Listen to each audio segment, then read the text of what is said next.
So what happens if you have a new diffuser technology and you have a description of the surface microstructure, but you don't actually have samples yet? What would you do?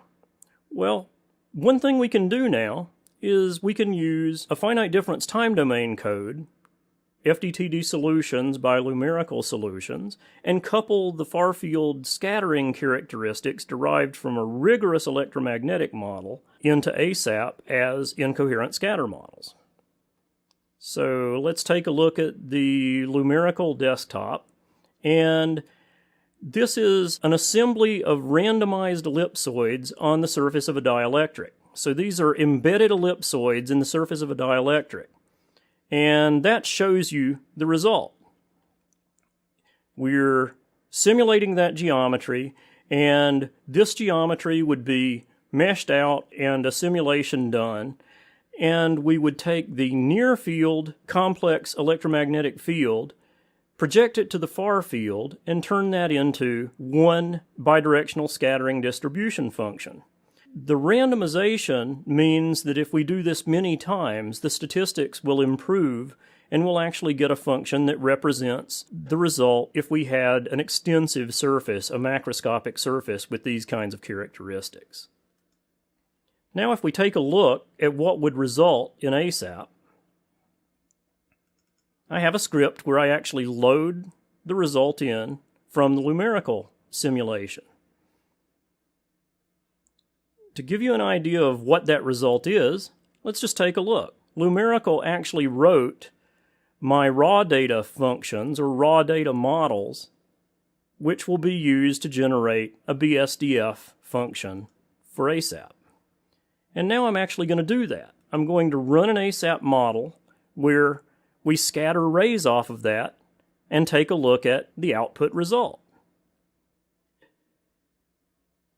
We will create a 2D and a 1D slice of that distribution through the plane of incidence. And those will give us a good idea of how well we have transferred data from the Microscale application to ASAP.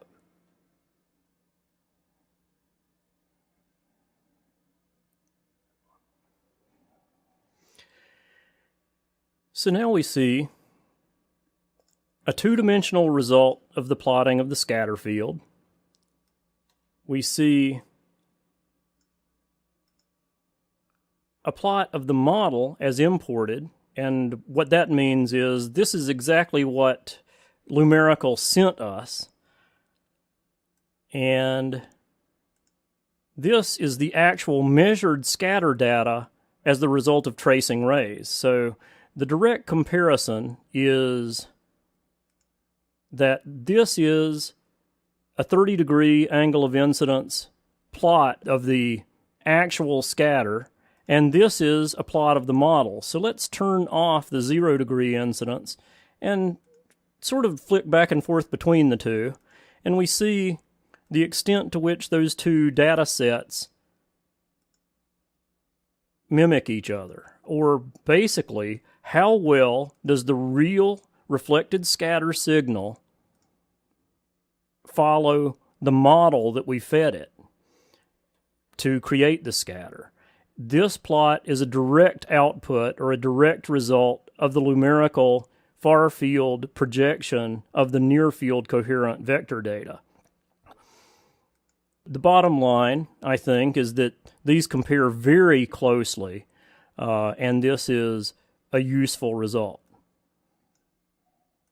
And in terms of the two-dimensional scatter field, we see something that shows how this works not only in the plane of incidence, but out of the plane of incidence.